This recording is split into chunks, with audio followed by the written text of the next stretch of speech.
Merhabalar, ben Huri. Hurimetek Mutfak'ta mutfağıma hoş geldiniz. İçin çok farklı, ilginç bir yöntemle su tatlısı tarifi hazırlıyorum. Ekonomik ve lezzetli oluyor. Mutlaka bu tarifimi deneyin. Olarak şerbetimizi hazırlayarak hemen başlayalım.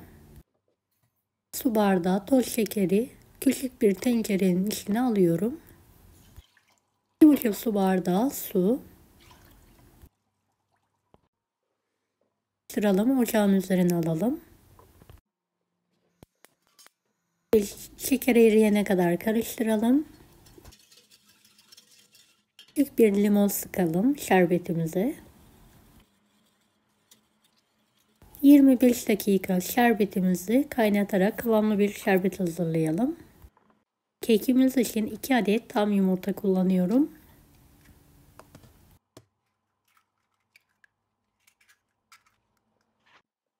Yumurtalarımızı karıştırarak köpürtelim. 1 çay bardağı toz şeker ekleyelim.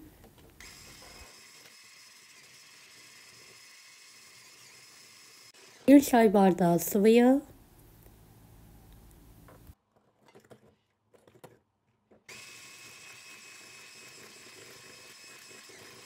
1 çay bardağı yoğurt.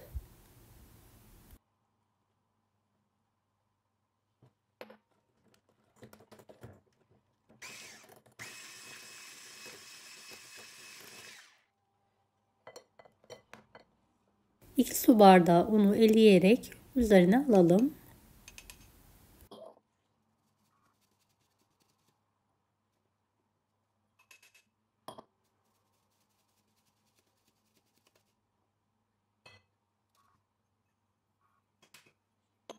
Bir paket vanilya.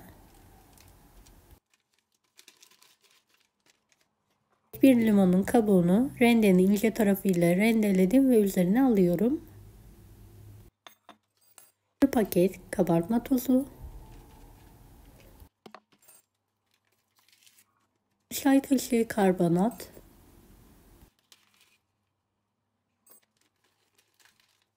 2-3 damla da limonun suyu.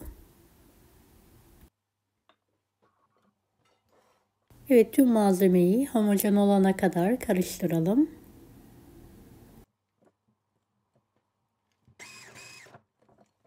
Beni hangi ülkeden veya şehirden izliyorsunuz merak ediyorum. Yoruma yazarsanız sevinirim.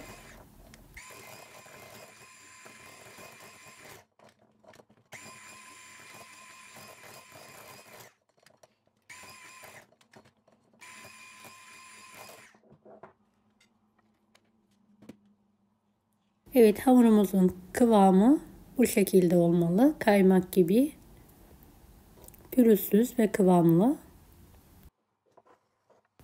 Evet, tavamızı çok az yağ ile her tarafını yağlayalım. Kek harcımızı tavaya eşit bir şekilde dökerek yayalım.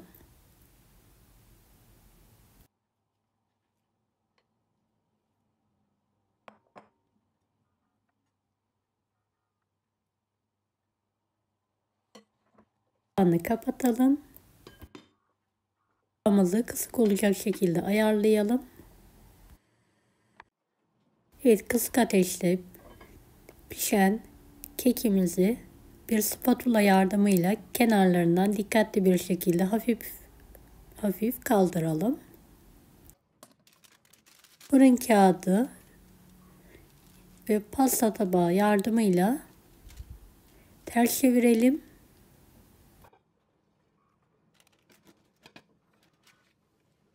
Ve tekrardan aynı tavaya alalım.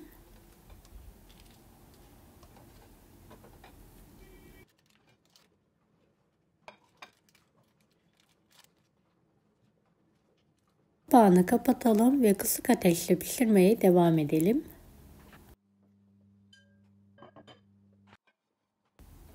Evet, pişen kekimizin altındaki kağıdı çıkartıyorum. Kağıdı çıkardıktan sonra kekimizi biraz daha kurutmak için tekrardan aynı tavaya alarak 1-2 dakika daha pişirmeye devam ediyorum.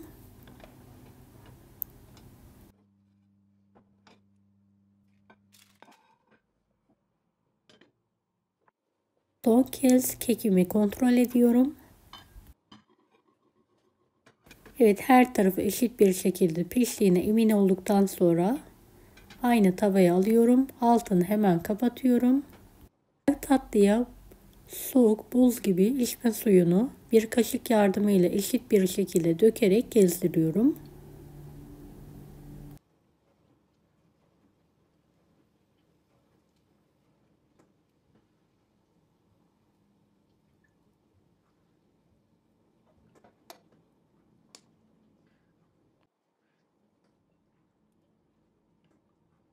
Evet, suyu gezdirdikten sonra kendi halinde soğumaya bırakalım.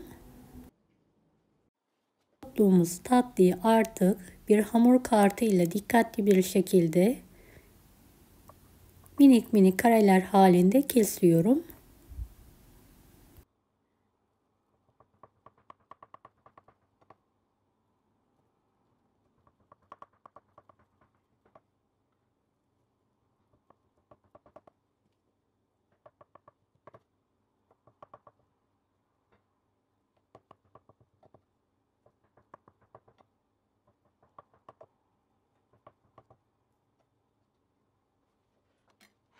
Soğuk tatlıya hazırladığımız kıvamlı soğuk şerbetimizi eşit bir şekilde gezdirelim.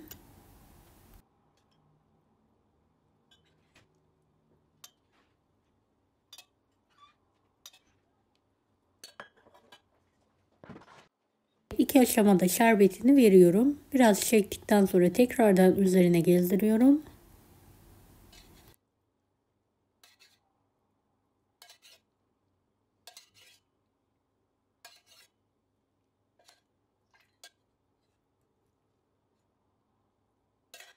Evet, şöyle en az 1 saat kendi halinde dinlendirelim. Dinlendirdiğimiz tatlının üzerine dilediğiniz şekilde süsleyebilirsiniz. Hindistan cevizi, fındık, fıstık. Evet, ben fıstık taneleriyle süsleme yapıyorum.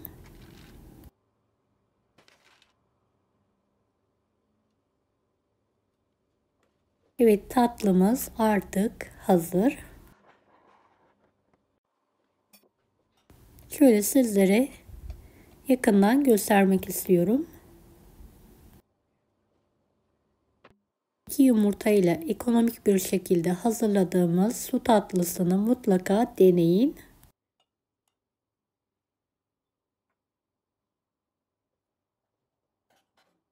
Böyle sizlere yakından göstermek istiyorum.